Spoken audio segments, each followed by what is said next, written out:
Excellent. So, welcome everybody. For those of you who don't know me, my name's Ruth Bailey. I'm non-executive member on the South West London Integrated Care Board.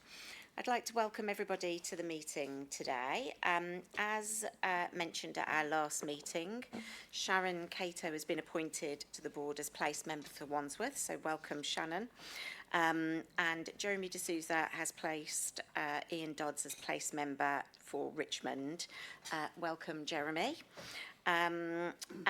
We've also sadly got Councillor Ruth Dombey, who is stepping down from her position as partner member for local authorities. And unfortunately, Ruth is unable to be with us today, but on behalf of the board, I'd like to really thank Ruth for her contribution over the last couple of years. I know that we will miss her greatly and we'll miss the contribution and everything she has done for healthcare and integration in South West London. We are in the process of appointing a replacement to this role, and we will provide an update at the next board meeting. Could I remind everybody that the meeting is being broadcast online and recorded, so I would ask everybody to use their mics when they speak, please, and to remember to switch them off when you're not speaking. The recording will be uploaded onto the ICB website after the meeting, and a version with British Sign Language will also be produced and uploaded. Can members remember to use their microphone? I've covered that. And a hearing loop is available for anyone who should need to use that. As a point of order, this meeting is being held in public, but is not a public meeting. Just to let everybody know that there will be a fire alarm test at 2:30, so we will just need to pause the meeting during that fire alarm test. It's likely to go on for about 20 seconds. So if ever speaking at that particular moment, if they could just pause, and we'll wait for that to finish. If the alarm sounds at any other time, though, we will obviously need to leave the room through the emergency exits. Questions from members of the public will be taken at the end of the meeting, and any questions received in writing before the meeting will be prioritised. If time allows, we'll then take questions from members of the public who are here in person, and one of the team will make roving mics available. So moving on to apologies. So we have received apologies from Mike Bell, the chair of the board, from Matthew Kershaw, place member for Croydon, Councillor Ruth Dombey, partner member for local authorities, John Byrne, Chief Executive Medical Director, James Blythe, place member for Sutton, Charlotte Gorn, Executive Director of Stakeholder and Partnership Engagement, and Karen Broughton, Deputy CEO, Director of People and Transformation. With no further apologies, Ben, can you confirm the meeting is quorate? Excellent, Ben has confirmed that. So we will then move on to item 2, which is declarations of interest. So registers of declared interest is included in the pack of papers. Are there any other declarations of interest that people wish to identify based on the agenda or papers presented at the meeting today? No, excellent, so we can note the register of interest. Moving on to item 3, which is minutes, action log and matters arising. So we have the minutes and actions arising from the ICB board held on the 20th of March 2024. Could I ask, are there any comments on the minutes? Callie? Thanks, Chair. I just had one, which is 14.3 under the Chief Executive's report in relation to the proposed relocation of the service for children with cancer. I think there are 2 important points that aren't covered in the minutes. The first is that I said it was very important to have a realistic timeline for the benefit of patients and staff. The second more important point potentially is I don't think I said I considered the timetable was undeliverable. I expressed concern that it may be undeliverable. They're 2 slightly different things, but it's an important difference. So if I could just ask for an amendment, I'd be grateful. Thank you. Yeah, thank you, Callie. And I can confirm that we'll make those amendments to the minutes and republish. Excellent. Any other comments on the minutes? No, thank you. So is everyone content to agree that they're an accurate reflection of the meeting? Yep, Thank you very much. So the board approves those minutes. Moving on to the action log. The action log has been updated and there are no outstanding actions to note. Thank you. So moving on to item 4, which is the decisions made in other meetings. Sarah, can I ask you to speak to this item? Push the wrong button. Sorry. I think I've got the wrong... I think I've got the man in charge one, or the woman in charge, and that's not the one I should have. But anyway, part 2, at the last part 2 meeting, we did do an approval of extensions to South West London Community Service contracts. That was in order that we can meet our requirement around procurements going forwards, and that was an item that was subject to commercially sensitive issues, and that's why it was in a part 2. Great, thank you. Is the board content to note those 2 items? Thank you very much. So moving now on to our deep dive for the board today, and I'd like to hand over to Elaine Clancy, who will be supported by Maureen Fitzgerald Hopkins, which is a maternity deep dive. Thank you. Thank you, Chair. We also have with us Margaret Nagagudi, who's our Maternity Transformation Manager, who will support us. So, maternity, I think it's important to acknowledge and recognise the appropriate scrutiny around maternity services.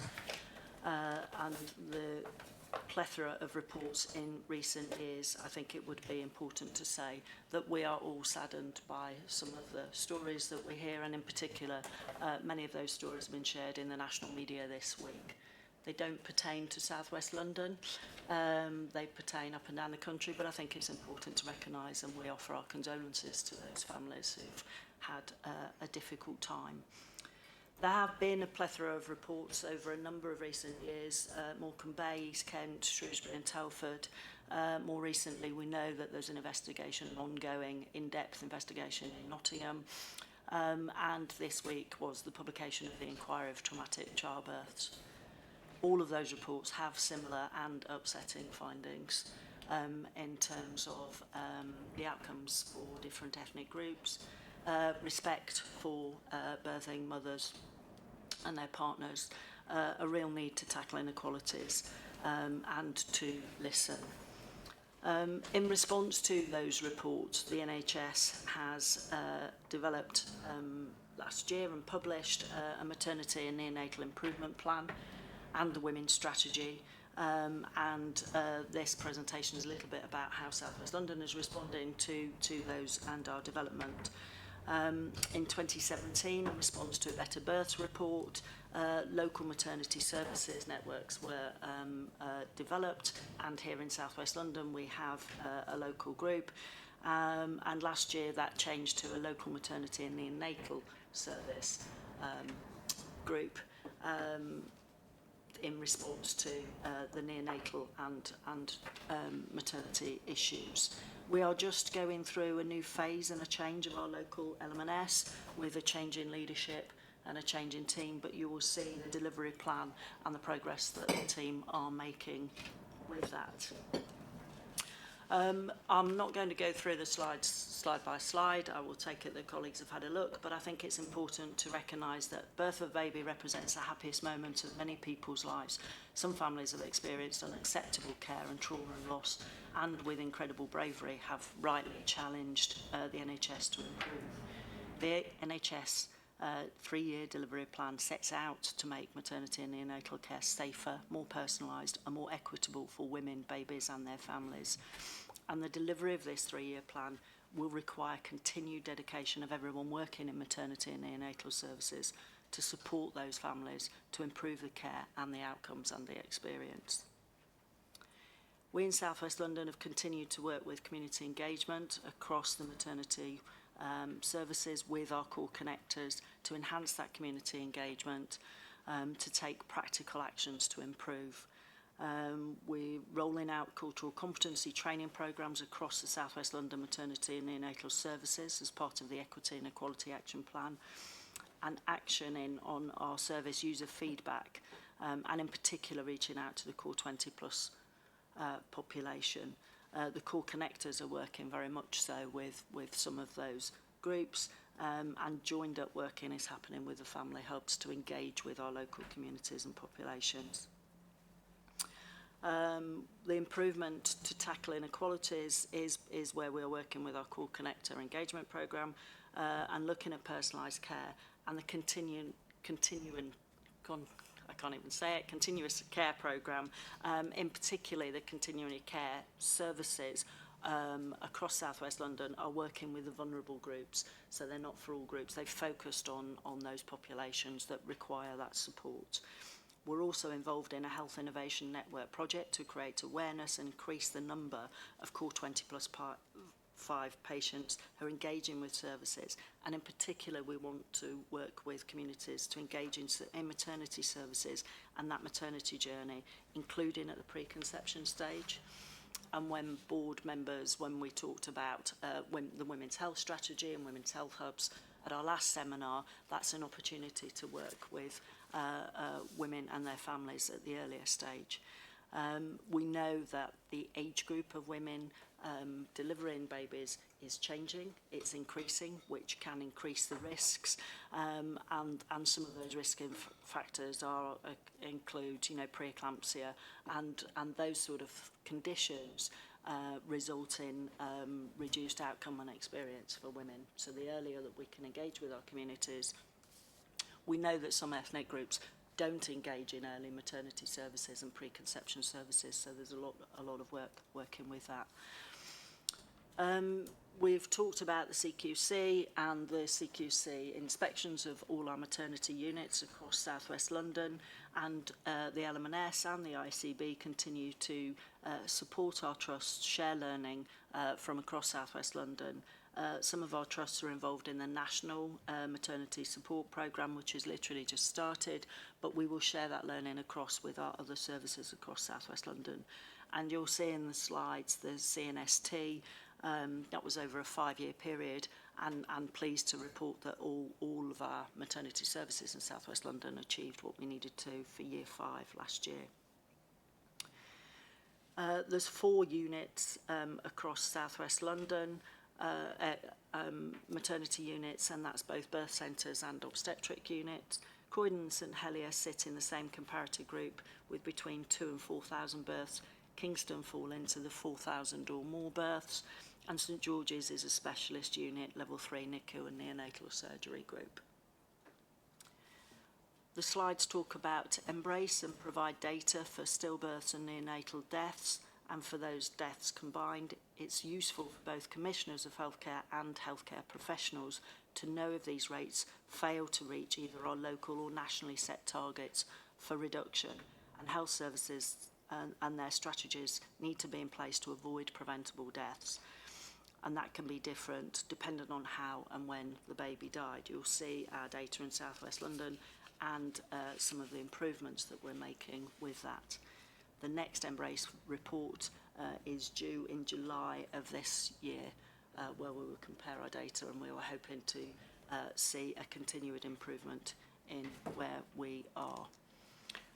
I hope that's given a summary of the slides and a summary of where we are in South West London. There is quite a bit of detail in the slides in terms of numbers and demographics, but we're happy to open up for a discussion or take any questions. Thank you, Elaine. Could I ask whether there are any questions or comments, reflections that colleagues would like to make? Shannon.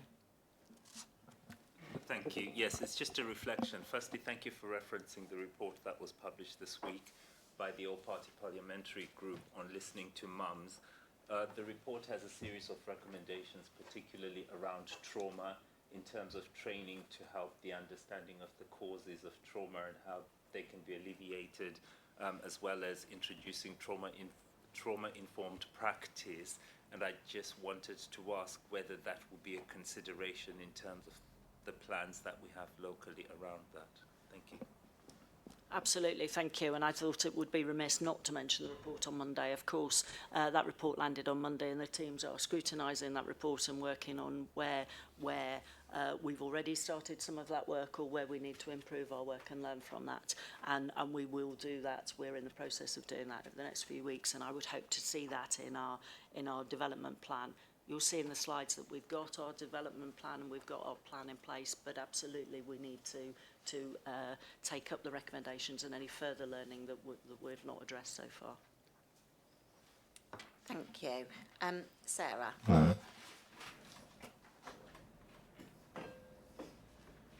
Sorry, two questions. The first one is about, I was just looking at the data and thinking about the fact that there is a lot of variation within the South West London patch, and so I think that culturally sensitive responses are very important, and I think the voluntary sector is very well placed to help with this. So in what way are you working at the moment with the voluntary sector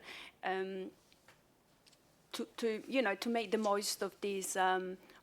And the second question was about the maternity connectors, because I hear a lot about them, but personally, for example, I don't have their contact details, and I would love to put them in touch with the different,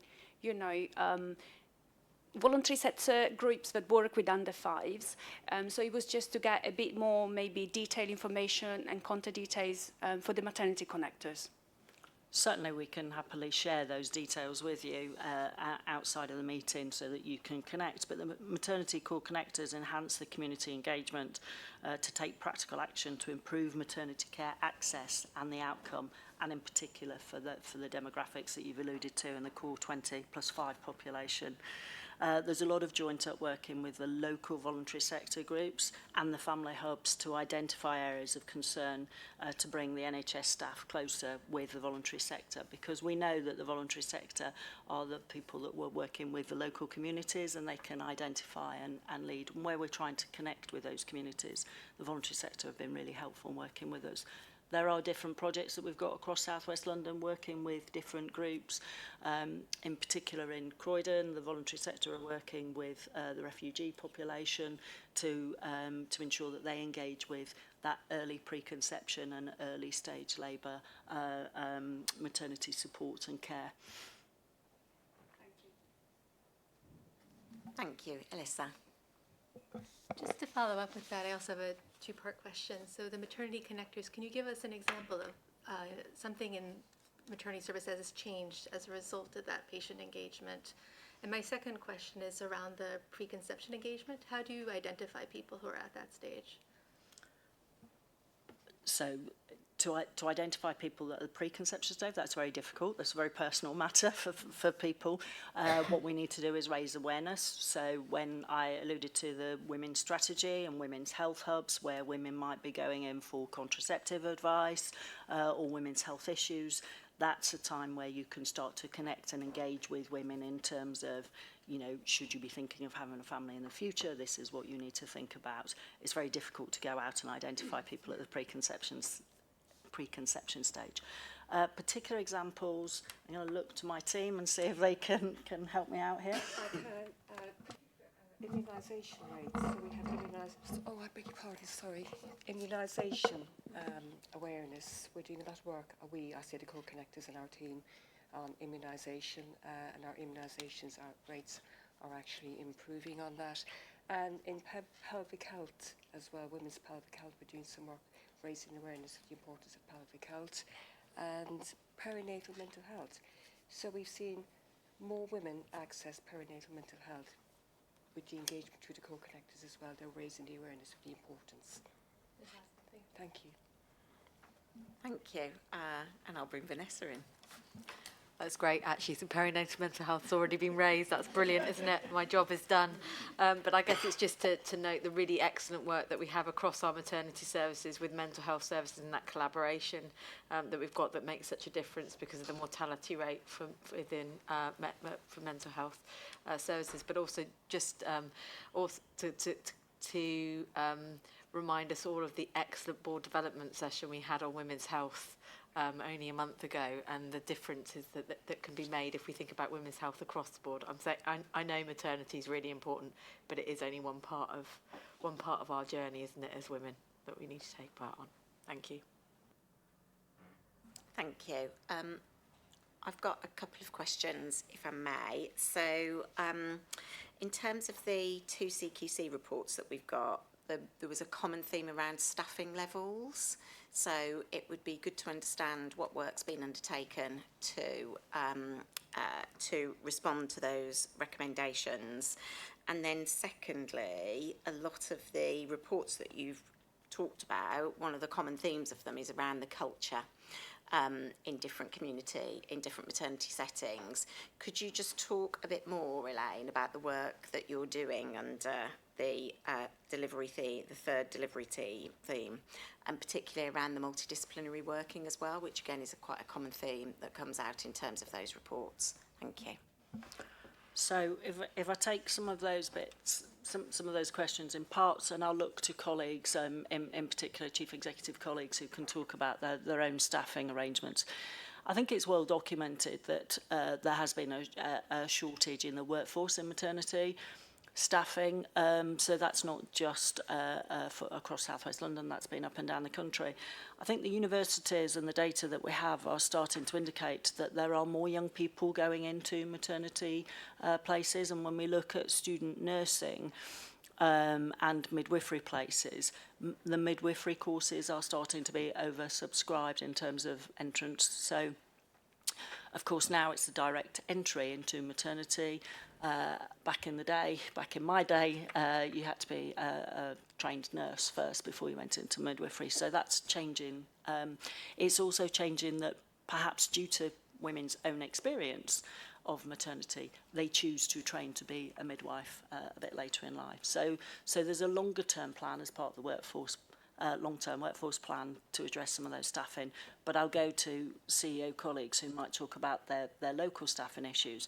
In terms of culture, that theme of culture of obstetricians and midwives and the culture within those units, that's been a theme across the board, and some of that has been about the way the professions have worked previously, about the way that midwifery has worked and their training and education, and that is changing in terms of much more team working. There's a lot of work happening across South West London in terms of multidisciplinary training. So previously, where the midwives would do their stat and man training, the midwives and obstetricians are doing their stat and man training together.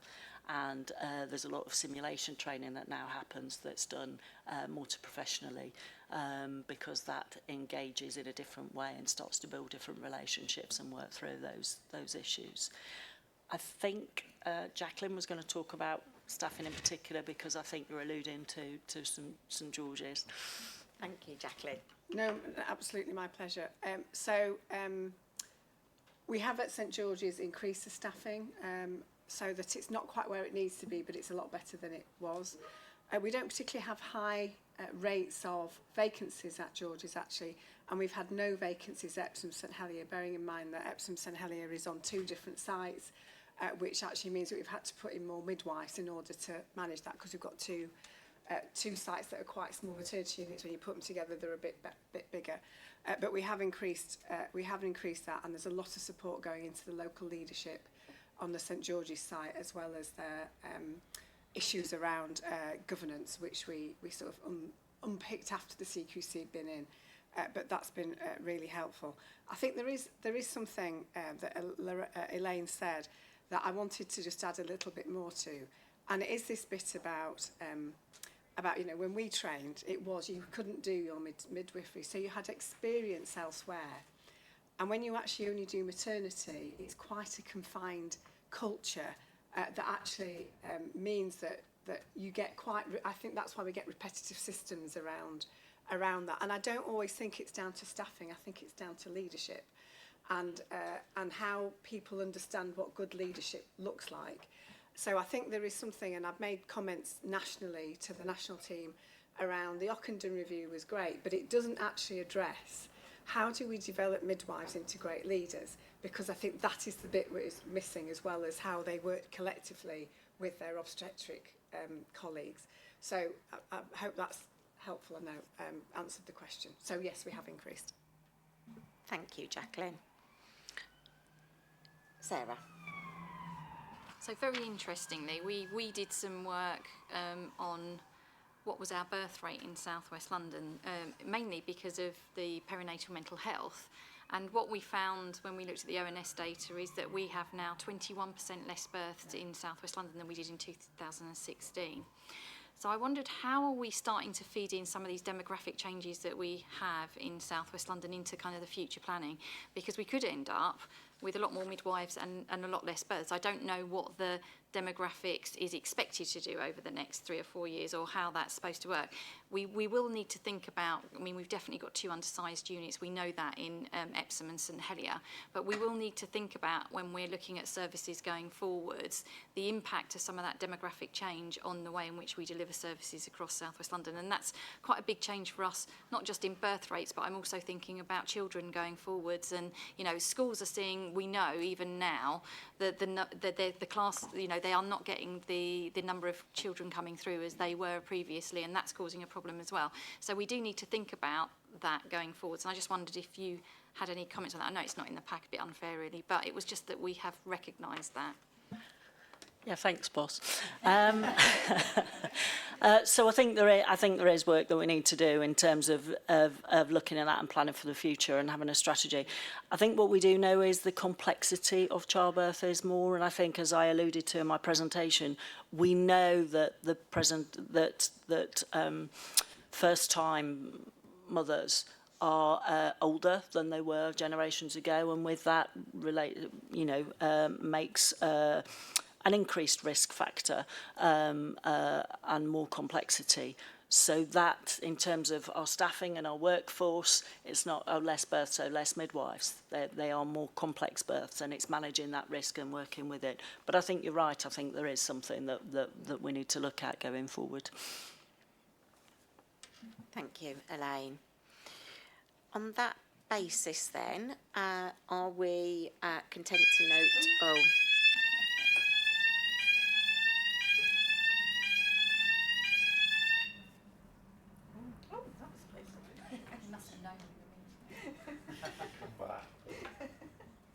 I am going to restart. So, on the basis of that, and thank you to both Elaine and Maureen for the work that they've put into this presentation, are we content to note the contents of the deep dive and the 3-year delivery plan? Thank you.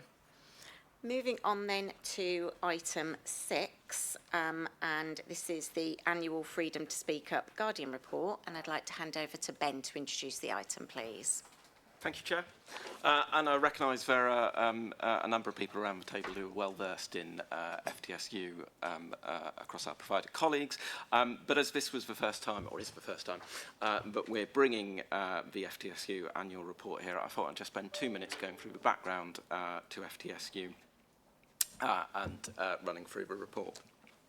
So I think, as many of you will know, Freedom to Speak Up comes out of Sir Robert Francis's investigation into the Mid-Staffs Hospital and his subsequent report, Freedom to Speak Up, in which he found that there was a culture within NHS staff where they weren't always able to speak up. They didn't feel safe in speaking up, and when they did, they weren't always listened to, and that led to some of the failings that he identified in mid-staffs.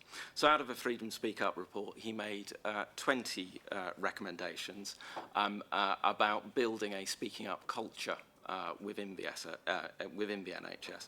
And there were 2 main recommendations from that report. The first was the establishment of the National Guardian's Office. So this is a national body that is there to raise the awareness around freedom to speak up. It sets the strategic direction, really, for FTSU. It provides training and accreditation for Freedom to Speak Up Guardians, and excellent training for staff, peer support networks, and really sets best practice as well for Freedom to Speak Up across the NHS. The second main recommendation from Sir Robert's report was establishing Freedom Speak Up Guardians within all NHS organisations, and that's why we're here today. So within the ICB, we have three main roles relating to Freedom Speak Up. So Ruth is our non-executive lead for Freedom Speak Up, and Ruth is there for me as an independent escalation, should I need it, but also as a sounding board for me. And I would say, I would take this opportunity to say that's been invaluable for me over the last year. So thank you, Ruth. Karen Broughton is our executive lead for Freedom Speak Up within the organisation, and Karen's there to help us create and foster that speaking up culture within the organisation, and to help us set our local strategy and implement that within the organisation. And I guess that's not sort of excluding either Sarah's role or the wider SMT role and the role of the whole organisation, but she has a particular role in driving that forward. And then myself as the organisation's Freedom Speak Up Guardian. As people may know, so the NHS England have a national policy for Freedom Speak Up. That was revised in 2022, and NHS England asked all NHS organisations to adopt that by December of last year, which we did. I'll just make a note on reporting of FTSU concerns within the organisation as well. So I now report on a monthly basis to our SMT meetings. I report regularly to our audit committee meetings, and now also to the board. But I just want to caveat as well that really, because reporting, I guess, sounds a bit functional and bureaucratic. And I think what actually going along to those meetings means is that we're having more of an in-depth discussion about that culture within the organisation and creating that safe space for staff to speak up, and how we can encourage and grow and improve that in the organisation. So I'll turn to the specific or general themes of concerns that we've had raised over the last year. So as you will have seen from report, I've had 7 formal concerns raised with me over the last year.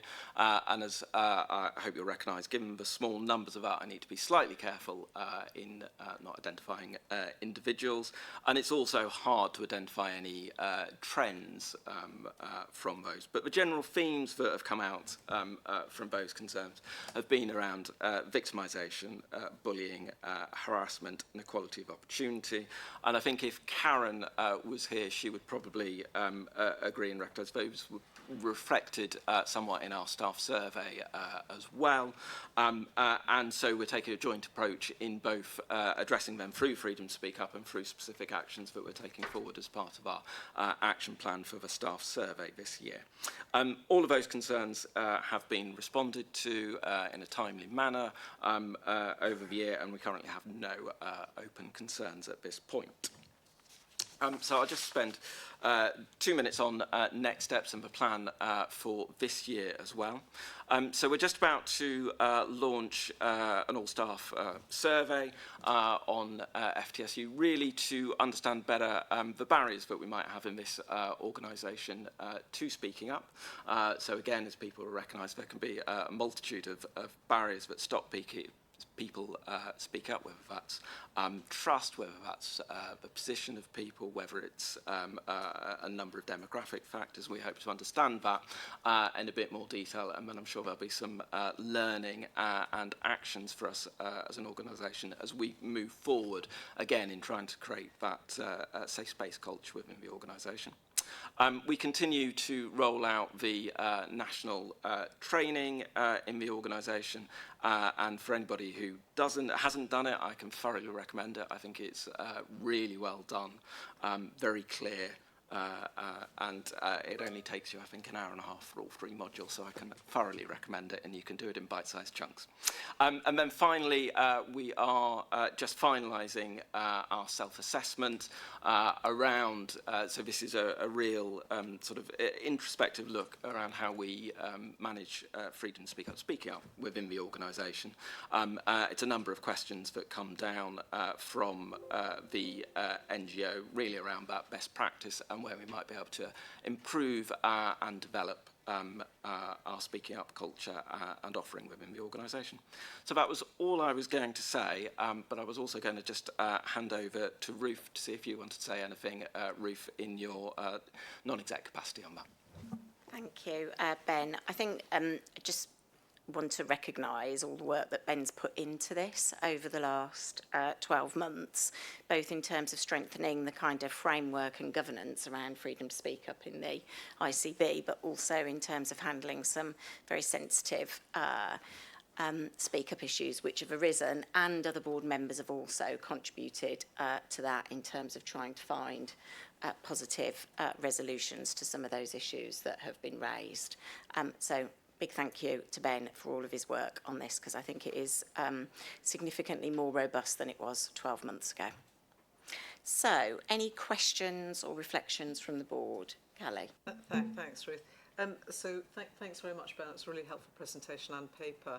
I suppose as a board member, I'm just slightly uncomfortable that I know the numbers are small. I know it's very important that the anonymity is protected, but there isn't much specificity about the themes, then triangulation to the actions that have been taken, or the way in which. So all we know is here are the general themes, and they're all closed. And I just think, I mean, the one I look at in my organisation is a bit more specific while still maintaining anonymity. Numbers tend to be quite small, because generally people raise clinical type of incidents through a normal datex process. So this tends to be about personal relationships, in my experience, for the FTSE process, which is fine. But I just think as a board, we probably need to be a little bit more aware or briefed on what's actually happening in the triangulation or resolution of these issues. So I accept, you know, it's very important to protect people and that it's closed. That's noted, but it's helpful to know if there's something more that we should be aware of as a board, that's all. It was just a little bit light for me, I thought. Yeah, Sarah. So I wonder whether or not we have a look at how you do that in RMH, because I think that it's a difficult balance, isn't it? And it's very small numbers for us. I'm sure it is for you as well, but you know, so perhaps we can have a look at how you produce for your public board, and we can do some learning. I think one of the things that we're trying to do, because this is the kind of, we're still at the beginning, I think, of this, and part of our speaking to our staff in the way that we are is to try and understand from them what are the barriers to us in South West London and how we can work with them. So we're definitely up for learning and trying to understand. So absolutely, perhaps we'll have a look at your happy report. To help, yes, happy to contribute, that'd be because we've great. been through this process as well. Thank you. Can I bring in Martin and then Jacqueline?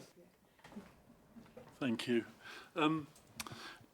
Ben, thanks for the paper. Are we finding that people are coming to Freedom to Speak Up as their first port of call, or are people coming to Freedom to Speak Up after they've tried other channels? And are we able to draw any conclusions about the effectiveness of other channels, or about the visibility of Freedom to Speak Up from that? So it's a really good question, Martin. And again, in provider colleagues, I'd be looking for some experience, because I think it's quite hard to tell until they've come to me whether issues have been raised and dealt with successfully at other levels. And in a way, I think you can almost see it as a failure if things have escalated to the point that they've got to me, because that means they're at a point where they haven't been able to get resolution elsewhere.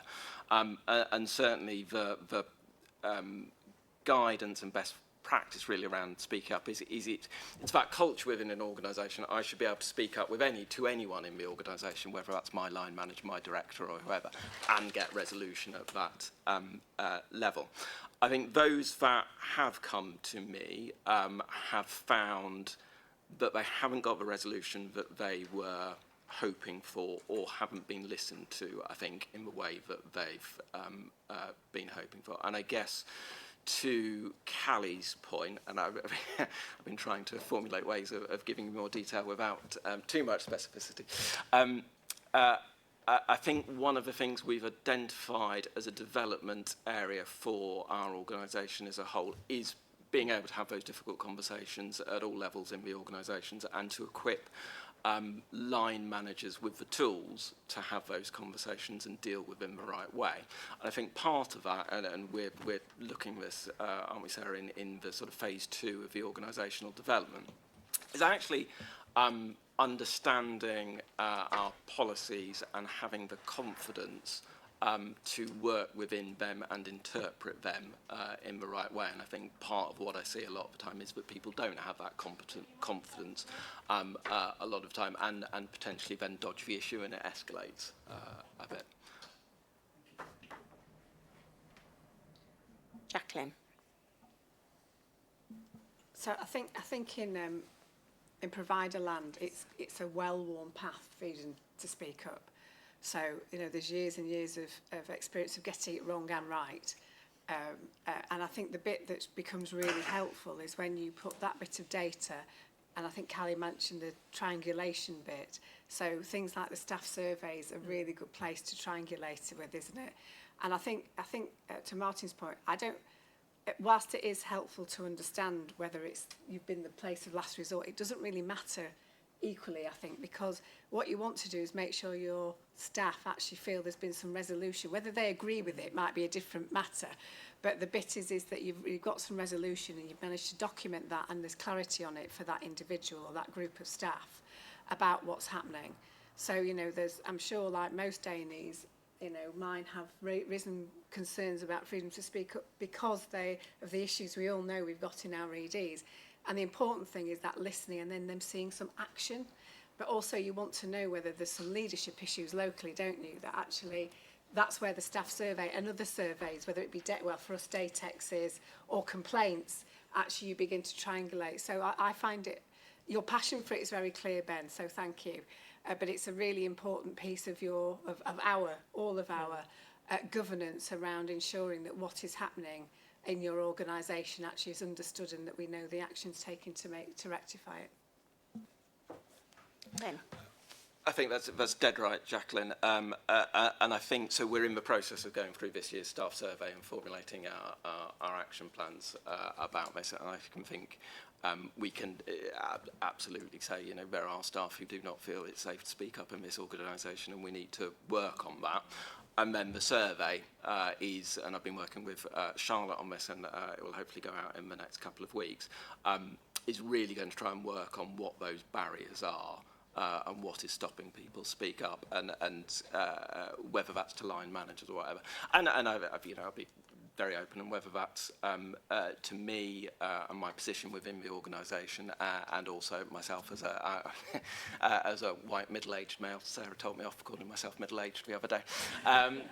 But for that, so I think we'd like to understand the data a bit more, or both I guess anecdotal and empirical around that. So that we can take some real actions on that going forward.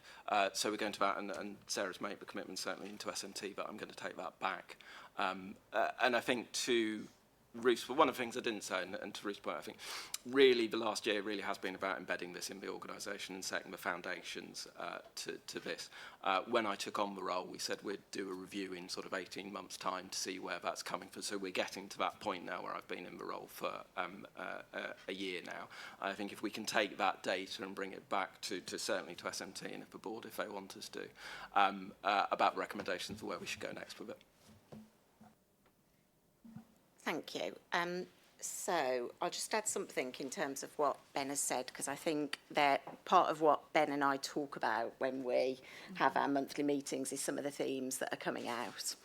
And there have been a series of speak up issues which have been in a particular team. I'll say no more. And I think Ben has worked to both resolve in terms of the individual issues, but looked at what that might mean collectively when you take those issues as a whole. So I think some of that has been done, but I think it would be really great for us to see the individual reports that you've got within your area to help us to then think about how can we bring that alive so that we can provide some reassurance to the board that those both singular issues are being identified to, listened to and actioned appropriately, but some of the themes as well, whether it's teams, whether it's linked to the staff survey, are actually being brought out and addressed in terms of how the follow-up's happening. Can I add one more thing, Ben? There is a London Freedom to Speak Up Guardian group. Do you know that? I do. Right, okay. Yes. Because they will be a great source of... And they are, and I think the National Guardian's Office offers that peer network, actually, which is very good. So there are a number of groups. There are provider groups, there are non-provider groups. There's a London group, and there are some national ICB groups as well. And I think I sit on all of them. They all bring a slightly different perspective.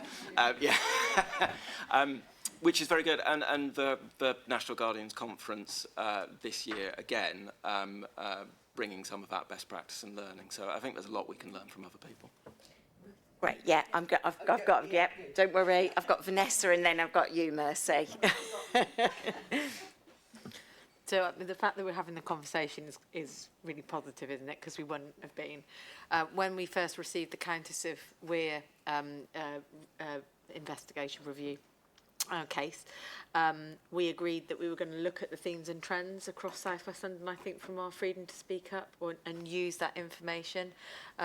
Because of the nature of the Freedom to Speak Up, I think a number of them are, as you said, about staff interface issues, and we as a leadership community role model some of that, don't we? And that could give us intelligence about what more we could do across our organisational boundaries to make things better for our staff, because it's not just within the teams, it's about what they experience outside of the teams. So I wonder if there's something that could happen through the people function or the workforce function that could allow us to really triangulate it, and if there is something about how our Freedom to Speak Up Guardians link together, because I think we've all got different arrangements, and that's our choice, and that's right, but we can learn from each other, and there might be something about scale that gives better independence, because you might give better independence to my trust, for example.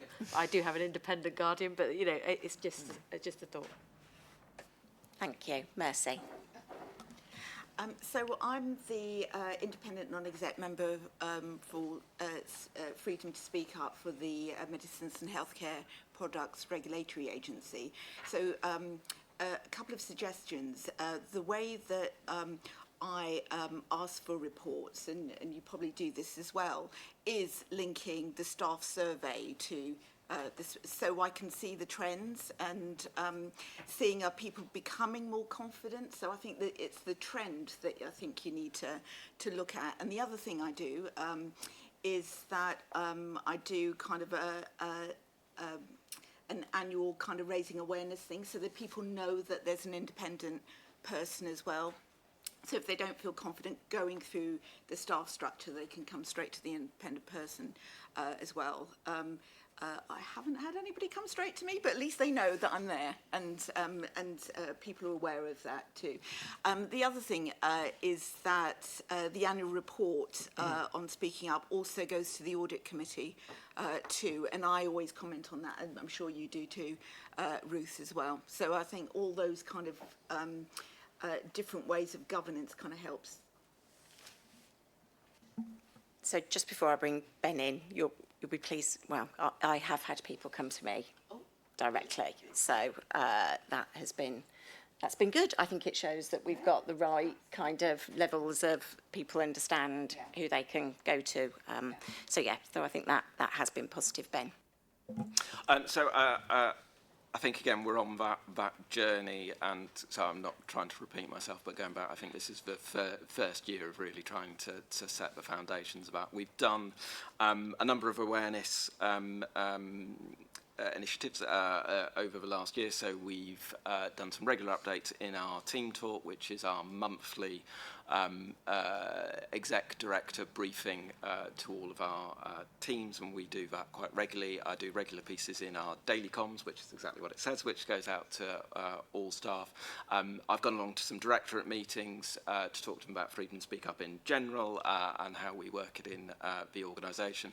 And then I also go around regularly to all of our offices with my FTSU hat on, not necessarily expecting people to come up to me in those offices to talk to me about stuff, but just so they get used to me, really, and a bit of visibility raising.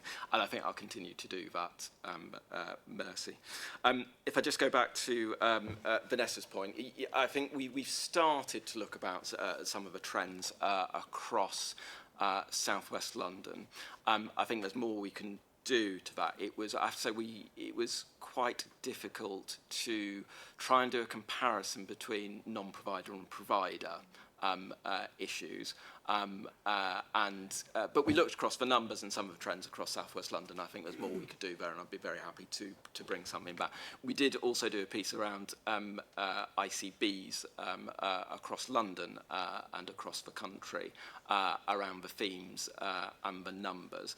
And I think maybe partly to Callie's point, while our numbers are potentially low, they are not out with range that people are getting in ICBs across the country. So we're not an outlier in that sense, although I'm not sort of taking that as complacency or anything. There is absolutely more we can do on that. Thank you, Ben. So noting the additional areas for follow-up, is the board content to note the contents of the report? Thank you. So moving on to item 7. So this is the South West London Integrated Care Partnership update. We haven't got Ruth here to present the report, and Karen was going to present it on her behalf, but Karen isn't here either. I think we were going to take it as read, Sarah, and then if there's any questions, if you could help with some of the follow-up, then that would be great. Can I just say something quickly? I do think that Ruth really did want to be here at her last meeting. Unfortunately, she's not able to make the meeting, and I think that she's been a fantastic co-chair for us as part of the Integrated Care Partnership. I know you mentioned it in your introduction, and I just think that I would also like to add my thanks, and I'm sure the thanks again of the whole board for the work that she's done. She has absolutely and actually had signed off within the report her own kind of support for the ongoing work that we have as part of the partnership in South West London, which I think is really important as we go forwards. And she's been fully committed to this work and has been a fantastic integrator for us across our teams, both in local authorities and in health. So as well as the report, I think it's really important that we not only note it from your report, but we also note our thanks for that fantastic work that she's done. Thank you, Sarah. Any questions on Ruth's report? Sarah. Hi. I have one practical question, but before I ask that, I also wanted to say how thankful we are to Ruth, because she's a real champion of the voluntary sector. We will miss her terribly. The question was around the results, the outcomes, if you want, of the ICB Priorities Fund and the Health Inequalities Fund. When are they going to be on the website? Because they're still not there, and I know we were waiting to bring them to the ICB partnership, which was done in April. So I was hoping they could be, on the website to be shared basically publicly.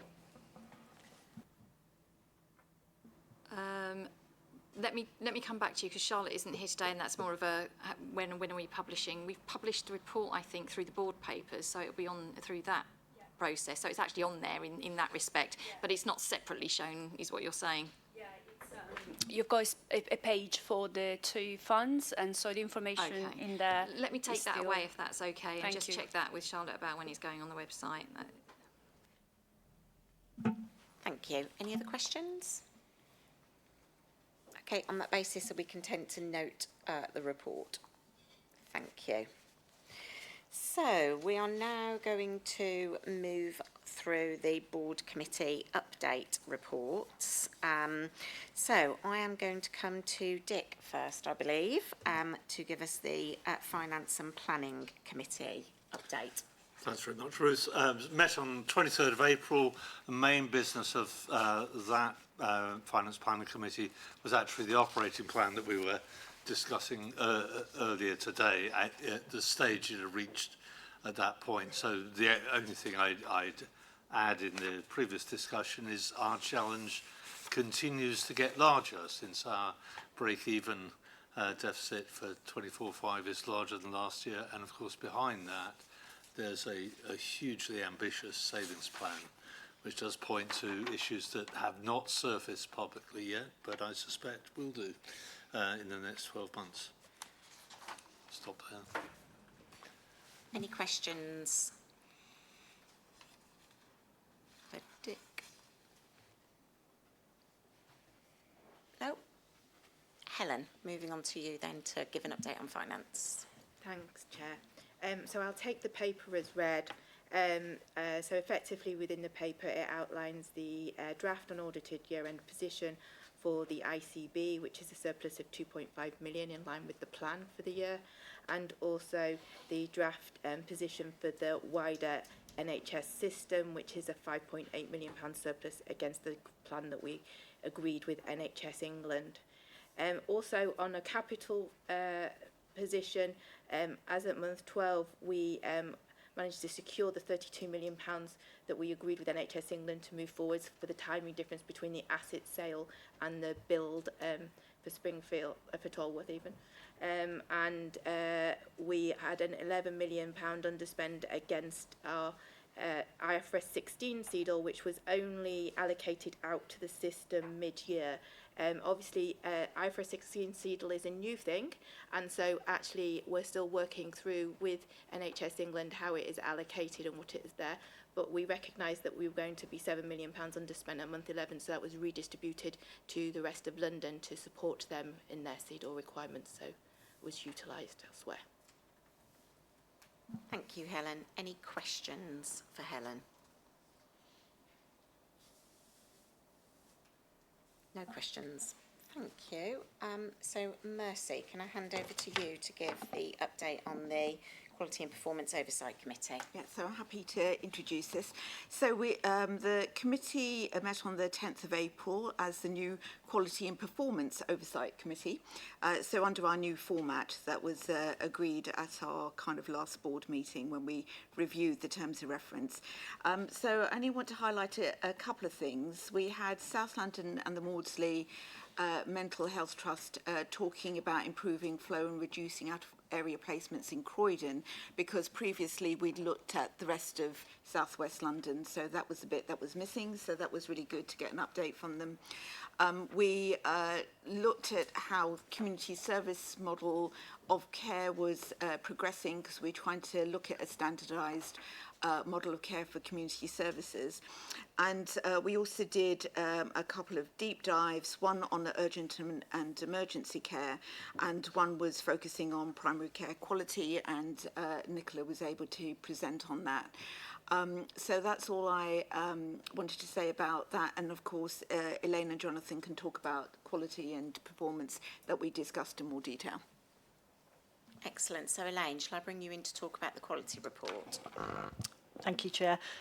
We discussed again, as we have done in previous quality committees, the challenges around the urgent and emergency care pathway for both our workforce and our patients. We updated committee on CQC visits, namely the emergency department at St George's, CLCH in terms of their sexual health services, and our 111 provider. We've also alluded to some of the SEND inspections and preparation work for there.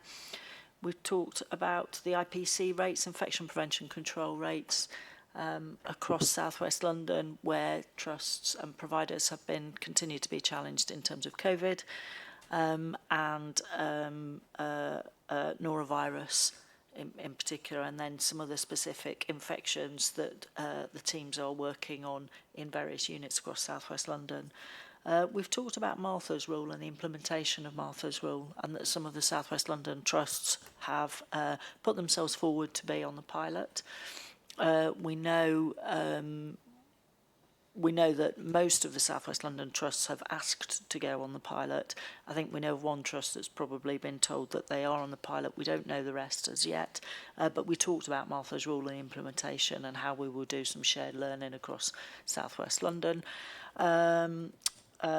We've talked about, so there was a London Quality Improvement Day recently, and we brought some of that back to the committee and talked about how we intend to work across South West London for some of our quality improvements and build on the momentum of that day.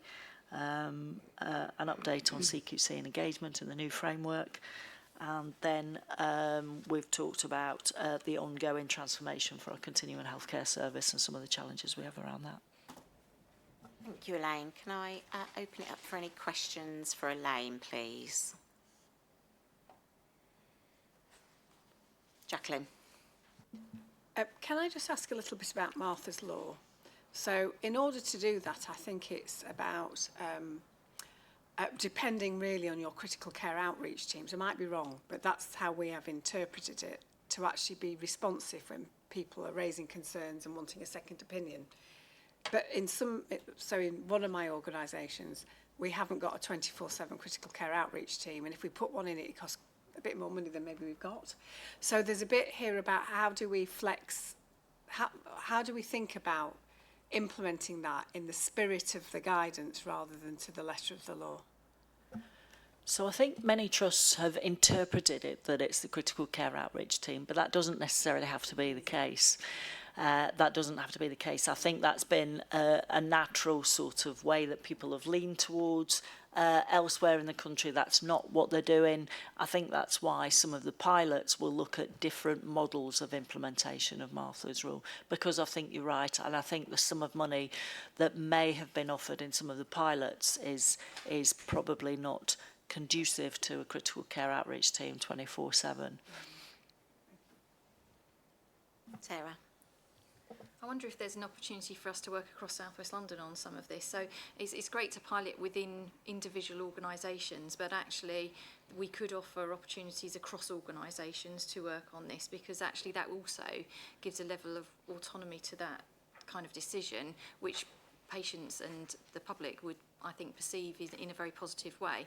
But I don't know if there's any national work to look at cross-organisational second opinions rather than within organisations. So mostly it's been on individual organisations. If John were here, John would say that John and I want to do a piece of work with our CMOs and CNOs across South West London and Learning. And from a CNO perspective, I can speak and can say that CNOs are very much engaged in this piece of work, and we have had lots of conversations about how individual trusts are interpreting the guidance and interpreting how they can deliver it, and how they're working through and working with colleagues within their trusts about how that can be implemented. I know John's having similar conversations with CMOs, but obviously John's not here today, so I can't comment on the progress of that. Thank you. No, Lisa. I just wanted to go back to the paper that Mercy had presented. There's a note about HealthWatch being involved in that community service standardization design. It's just a small clarification. The paper says that it's already been done, but actually we've recently been commissioned, and the work is we're intending to do the work. Thanks. Thank you. We'll note that. Sarah.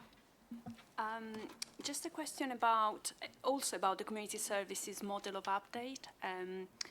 So what does the development of a standardised model of care for community services refer to? Is it South West London wide? Is it one borough? And is it one service, or is it more? So what are the organisations that are affected?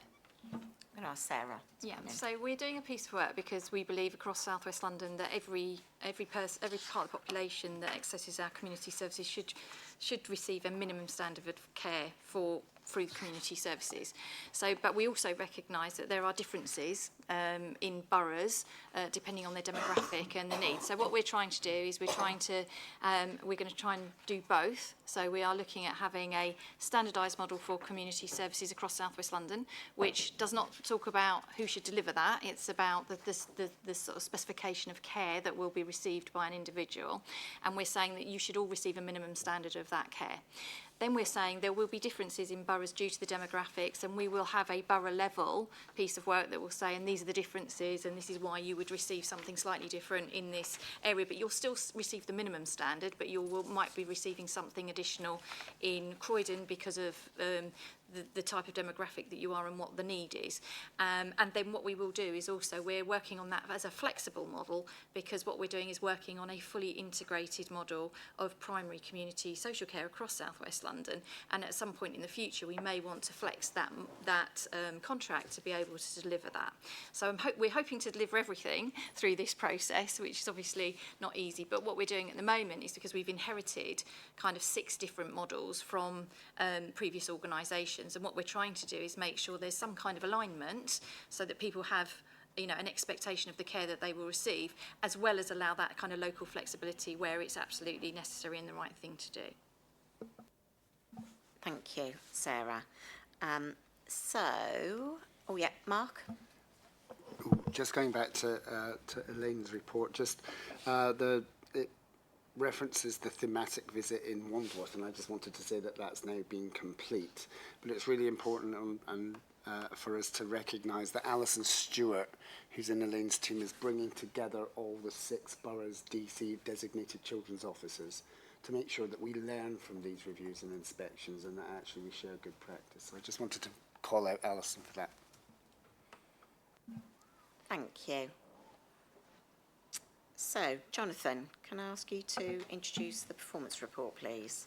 Yes, thank you very much, Chair. So, I hope people have an opportunity to read the report, but just to draw out some highlights. So, the first I want to draw out is, as people will remember, there was an intense amount of work through March to deliver the 4-hour performance standard in hospitals for accessing emergency care, and I'm pleased to say we achieved that. We're one of only about a dozen ICBs in the country who managed to achieve that, and within that a particular acknowledgement for St George's, which I think was probably in the top 10 in the country, and also in the top most improved in short order between January and March. So just wanted to acknowledge the progress there.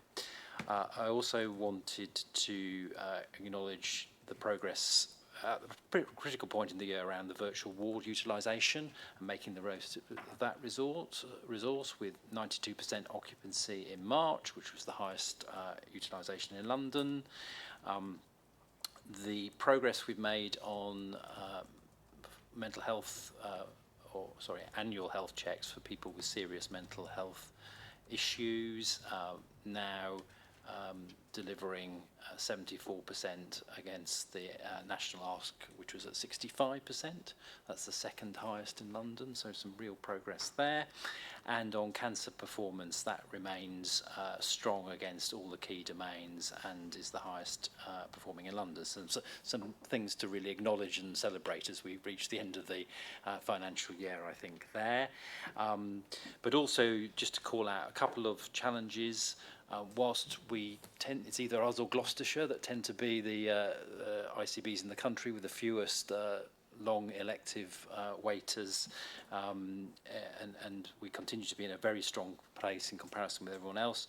Just to note, we're partly due to the industrial action and partly due to winter pressures, we remain a little off trajectory against what we planned to achieve, and much of that is in the area of gynecology, and the relevant to this conversation we previously had a board seminar around things like women health hubs. And the second area, which is an ongoing issue for us and linked to the work that we feel is really important about reducing length of stay for patients in hospital, which is obviously the benefit of patients, but also to staff, and how we use our resources effectively.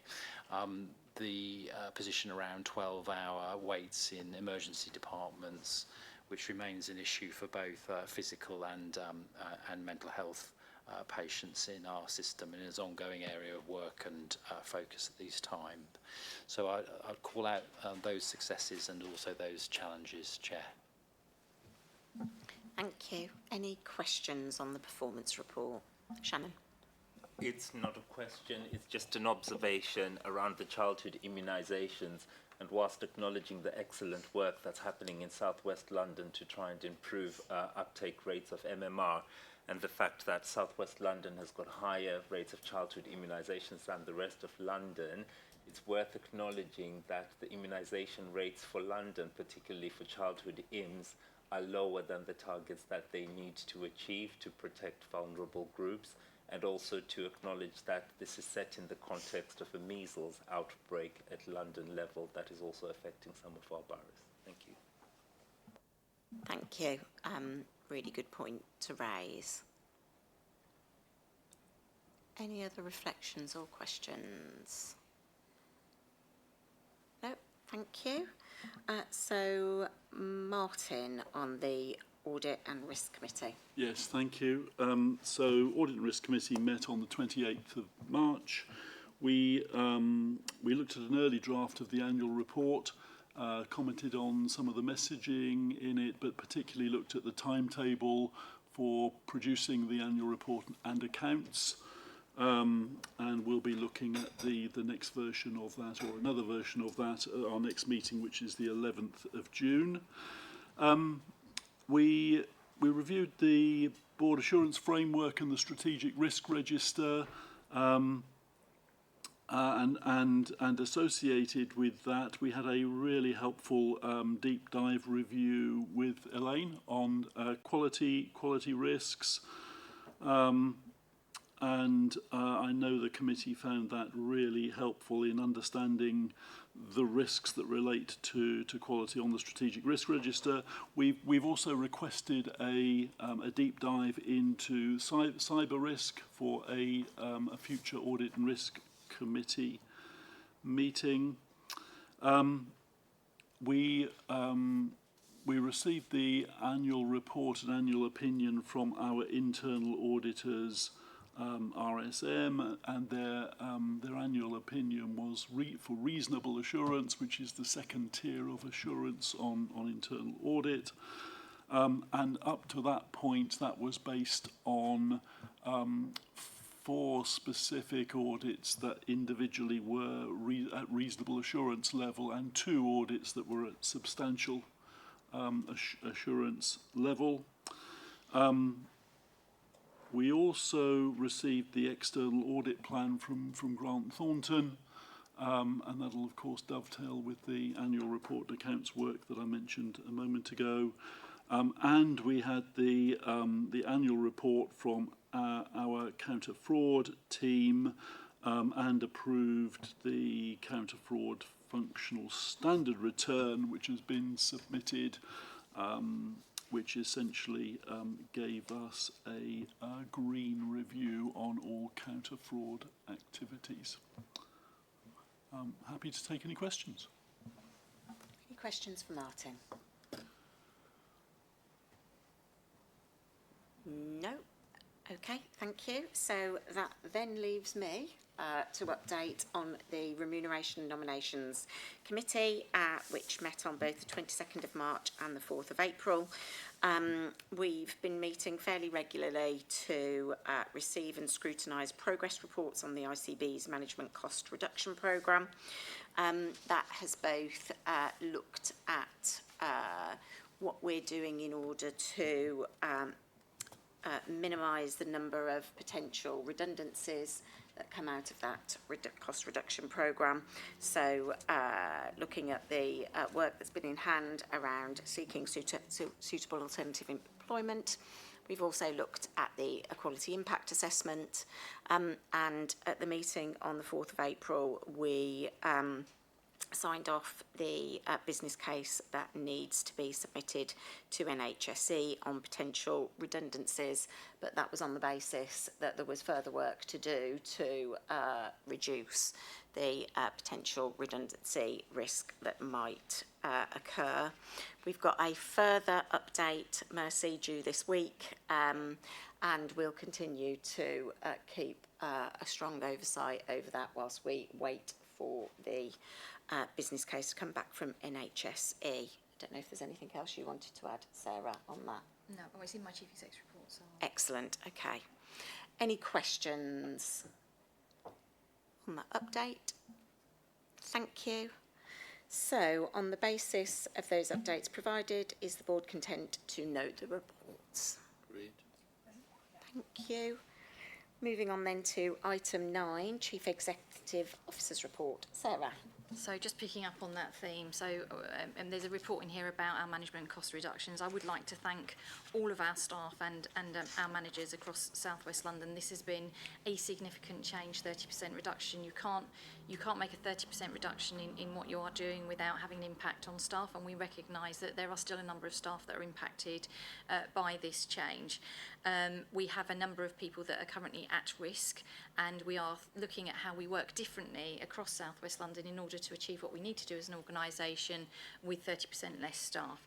So I just wanted to thank everyone involved in that. It's been a good process, I would say, but it's also very, very difficult for those individuals that are impacted by this change.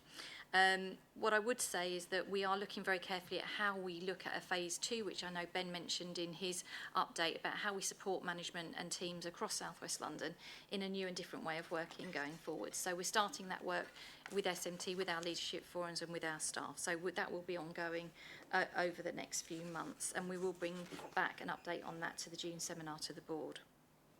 So I just wanted to say that.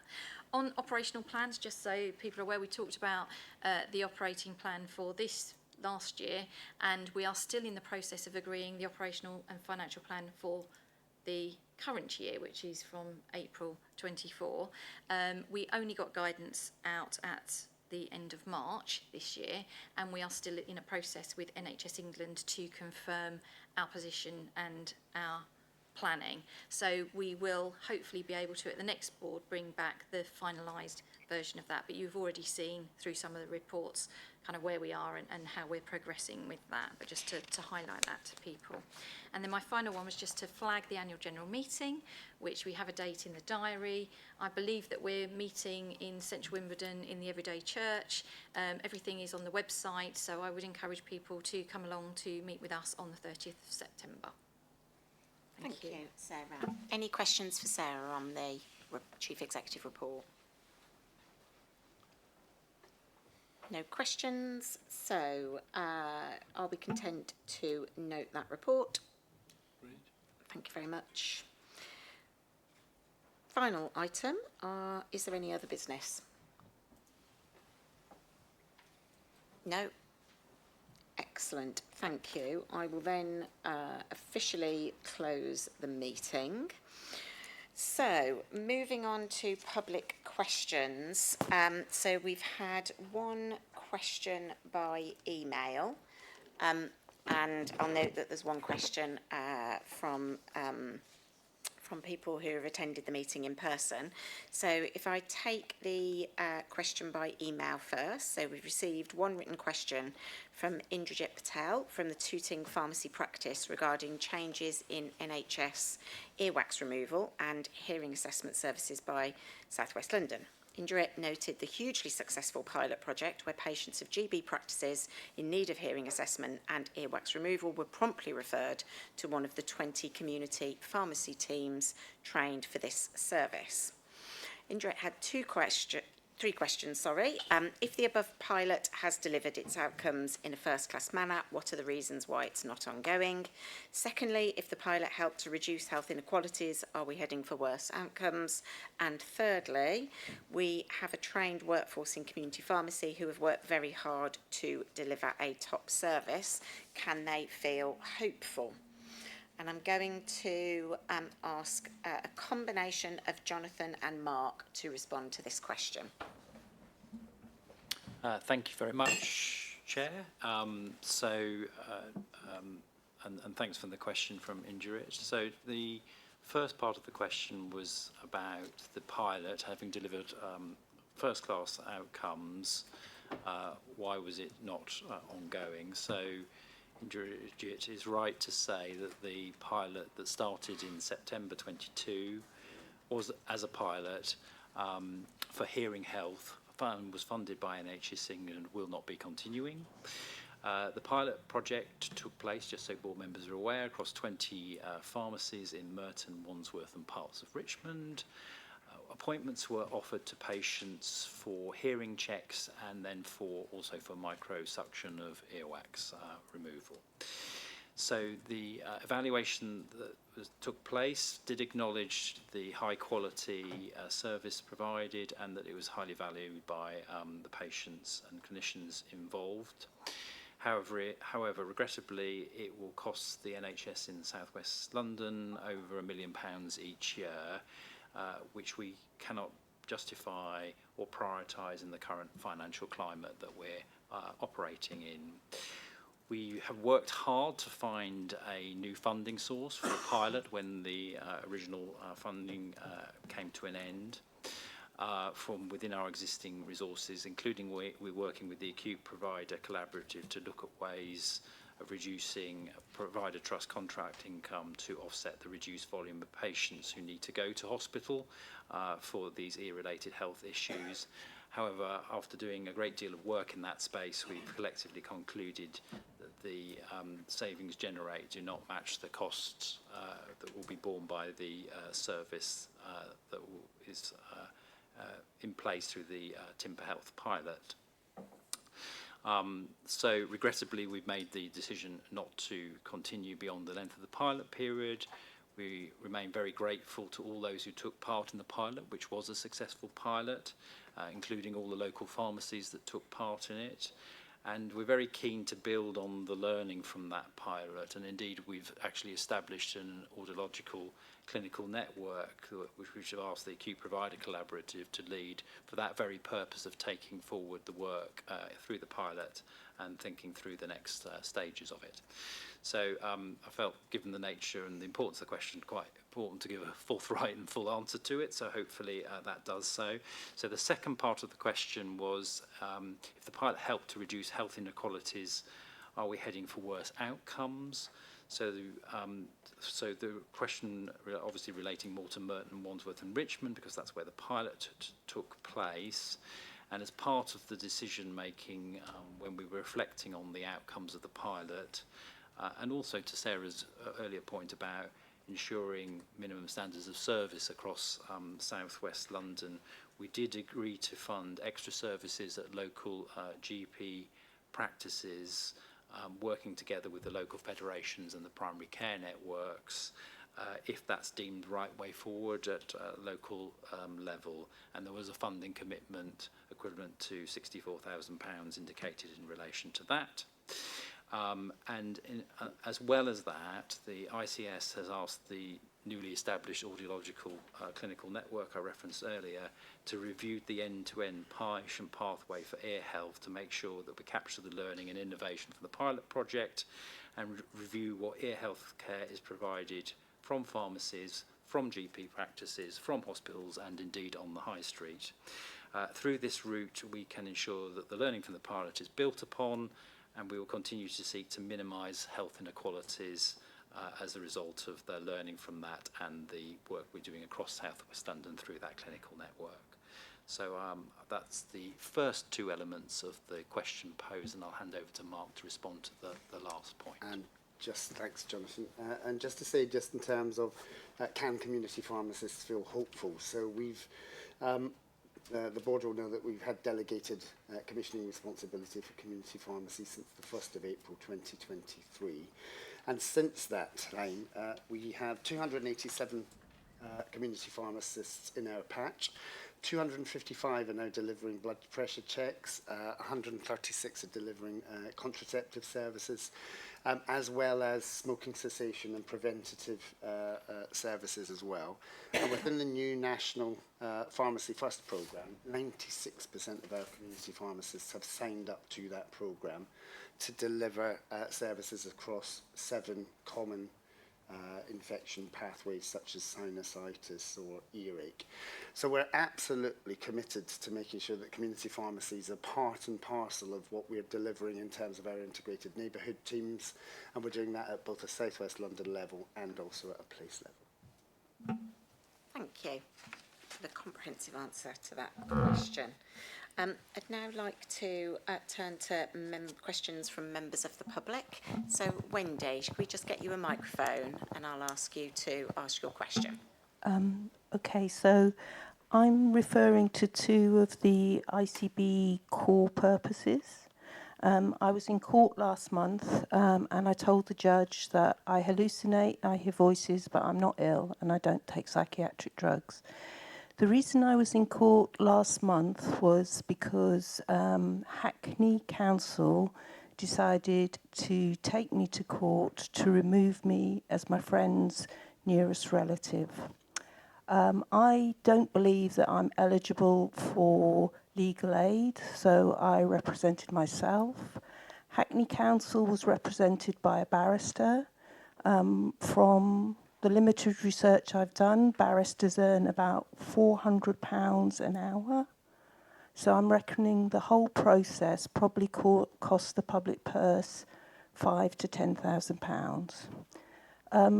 I didn't get all the information in the format that I needed because I'm covered by the Equalities Act, but the information I did get, the other 2 points I raised with the judge was A, that my friend was in fact homeless.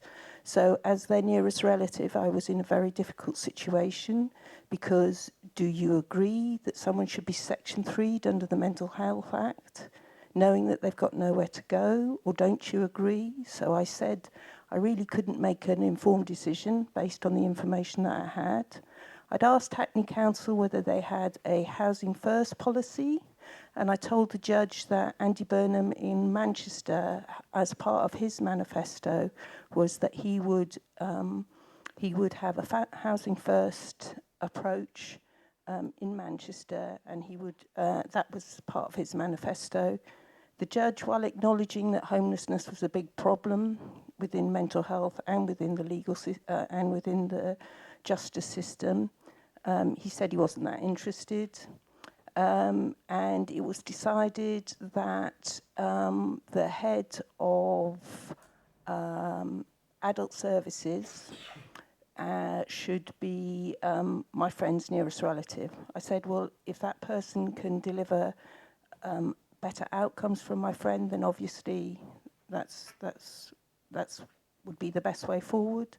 But I wondered whether the head of social services would in fact be visiting my friend in hospital and would be attending meetings with my friend as and when they wished. I did visit my friend in hospital, and I'm sorry to report that it wasn't a very therapeutic place. There was shouting and sirens going off, and of the 5 patients that I saw on that ward, just a snapshot, 4 of them were of the global majority, and the other person was very frail indeed. So I think, again, you have to bear this in mind. It raises various issues. I got an email from a friend who said that they're involved with the mental health system ongoing in this area. And they said that it was very likely they thought that they would be sanctioned by the DWP, and that many people are being sanctioned by the DWP. So obviously this covers one of your core points, which is about, I think, let me see, social and economic impacts. From other meetings that I've attended with people, I know that this can lead to serious debt problems, which obviously has an effect on people's well-being.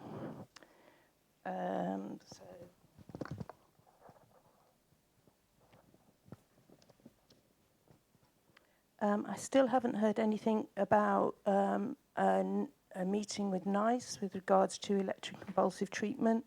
The online petition is over 135,000 people have signed it now.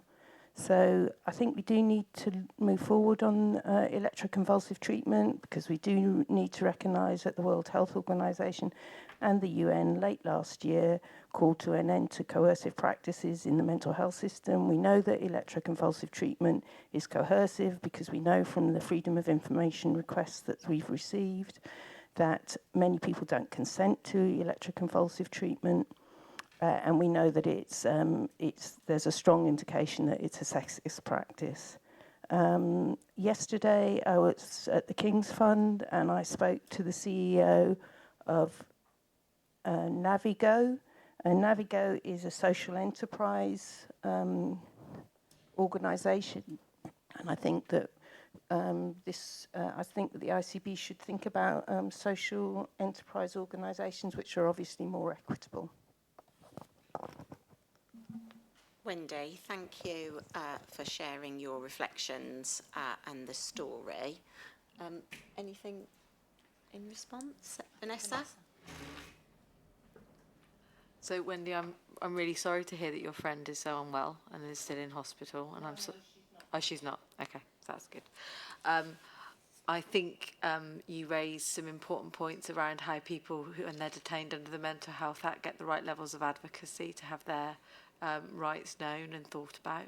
And as you are aware, we have certain procedures and processes in place, both in the Trust and across with our local authority colleagues, about how we ensure that's in place. I can't comment on your experience in Hackney because obviously it's not our area, but what we can do is offer you support from a South West London perspective. In relation to the concerns that you raised at the last board around ECT and NICE guidance, there is a NICE guidance working group, isn't there, in relation to ECT that I understood that you were part of, and I will connect with you again to make sure that you've got the details of that.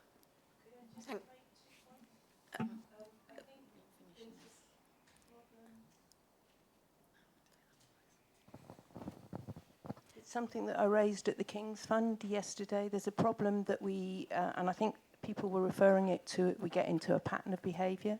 So, for example, in Peru, there isn't the Mental Health Act isn't really in the same format. It isn't restrictive, and I wouldn't say that my friend was particularly ill. I think you can't underestimate the stress that is caused from being in the mental health system and cultural issues. So it's almost like people are fearful to actually be themselves because that can impact on how they're treated. So, and of course, we know that in some parts of the world, like in Italy, they don't actually have mental health wards.